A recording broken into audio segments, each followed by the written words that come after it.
Apakah jika tidak keluar 4 bulan tidak masuk surga dan tidak beriman dan masuk neraka bagi jemaah tabligh anatomi keselamatan? Bersyarat, kritik skeptis atas doktrin 4 bulan jamaah tabligh dalam diskursus sosiologi agama. Fenomena jamaah tabligh memberikan contoh menarik tentang bagaimana sebuah gerakan akar rumput menciptakan hukum-hukum tidak tertulis yang seringkali dianggap setara dengan dogma dasar agama. Pertanyaan apakah tidak keluar 4 bulan berarti tidak beriman atau masuk neraka membawa kita pada analisis tentang bagaimana sebuah kelompok membangun kontrol melalui ketakutan eskatologis akhirat dan eksklusivisme. Ritual pertama, dekonstruksi angka 120 hari antara metafisika dan arbitrer bagi seorang skeptis. Angka 4 bulan atau 120 hari adalah angka yang arbiter mana suka. Tidak ada teks primer dalam kitab suci yang secara eksplisit mewajibkan durasi tersebut sebagai syarat masuk surga. Secara skeptis, penentuan durasi ini lebih merupakan alat teknologi sosial. Dengan menetapkan durasi yang sangat lama, gerakan ini melakukan proses reedukasi atau indoktrinasi yang intensif. Dalam psikologi perilaku, jangka waktu tersebut cukup untuk memutus ikatan emosional seseorang dengan realitas fungsionalnya pekerjaan dan keluarga dan menggantinya dengan realitas kelompok. Jika seseorang tidak melakukan ritual ini dan dianggap kurang beriman, maka skeptisisme melihat ini sebagai upaya kelompok untuk mendefinisikan ulang istilah iman dari kondisi batiniah menjadi kepatuhan pada prosedur kelompok. 2. Mekanisme fear-mongering. Surga sebagai upah, neraka sebagai ancaman secara skeptis. Klaim bahwa keselamatan hanya bisa diraih melalui metode tertentu adalah bentuk monopoli keselamatan. Dalam narasi internal JT, sering muncul retorika bahwa dunia sedang hancur dan satu-satunya cara menyelamatkannya adalah dengan metode nabi yang mereka klaim telah mereka hidupkan kembali melalui huruj. Kritik skeptis menyoroti bahwa jika keselamatan surga diikat pada tindakan keluar rumah selama 4 bulan, maka agama telah berubah menjadi sistem transaksional yang birokratis. Ini menciptakan klasifikasi sosial, kelompok elit karkun. Mereka yang sudah keluar 4 bulan dianggap memiliki otoritas spiritual. Kelompok marginal. Mereka yang belum keluar dianggap sakit spiritual atau berada di ambang bahaya neraka. Penggunaan ancaman neraka secara implisit bahwa tanpa usaha dakwah fisik ini, seseorang akan mati dalam keadaan jahiliyah adalah bentuk teror mental yang mengabaikan aspek rahmat dan keadilan Tuhan yang biasanya diajarkan dalam teologi arus utama. Ketiga, eksploitasi. Sunk cost fallacy dalam investasi spiritual skeptis melihat bahwa doktrin 4 bulan memanfaatkan fenomena psikologis yang disebut sunk cost fallacy.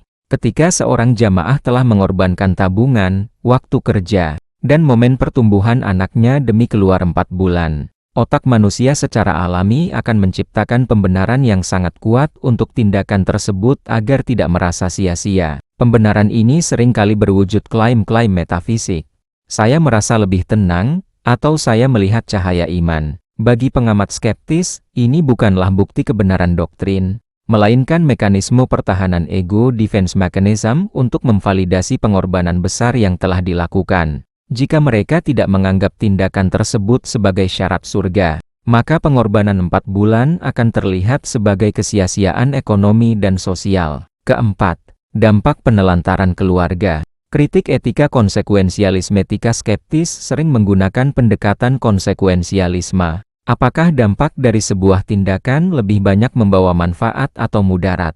Praktik meninggalkan keluarga selama 4 bulan seringkali mengakibatkan ketidakstabilan ekonomi, hilangnya nafkah utama, kekosongan peran ayah. Dampak psikologis jangka panjang pada anak fatherless, beban ganda pada istri, yang seringkali harus menanggung beban domestik dan publik sendirian. Secara skeptis, sangat tidak rasional jika sebuah tindakan yang menyebabkan disfungsi sosial pada level keluarga dianggap sebagai prasyarat mendapatkan surga. Ini menciptakan kontradiksi moral. Seseorang mencoba menyelamatkan orang asing di jalanan, sementara orang-orang yang menjadi tanggung jawab hukumnya, anak dan istri, dibiarkan dalam ketidakpastian. Kelima, huruj sebagai bentuk eskapisme dan penolakan intelektualisme bagi banyak anggota. Huruj 4 bulan adalah pelarian dari kerumitan hidup modern. Di dalam masjid selama 4 bulan, mereka tidak perlu menghadapi atasan yang galak, tagihan listrik, atau konflik pernikahan. Skeptisisme melihat ini bukan sebagai pertumbuhan spiritual, melainkan regresi psikologis.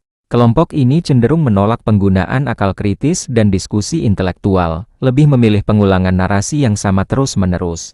Dengan mengklaim bahwa iman hanya ada di jalur ini, mereka menutup pintu bagi kritik terhadap inefisiensi metode mereka di era digital. Referensi akademis dan literatur. Kritis untuk memahami argumen ini secara lebih mendalam dan berbasis data sosiologis.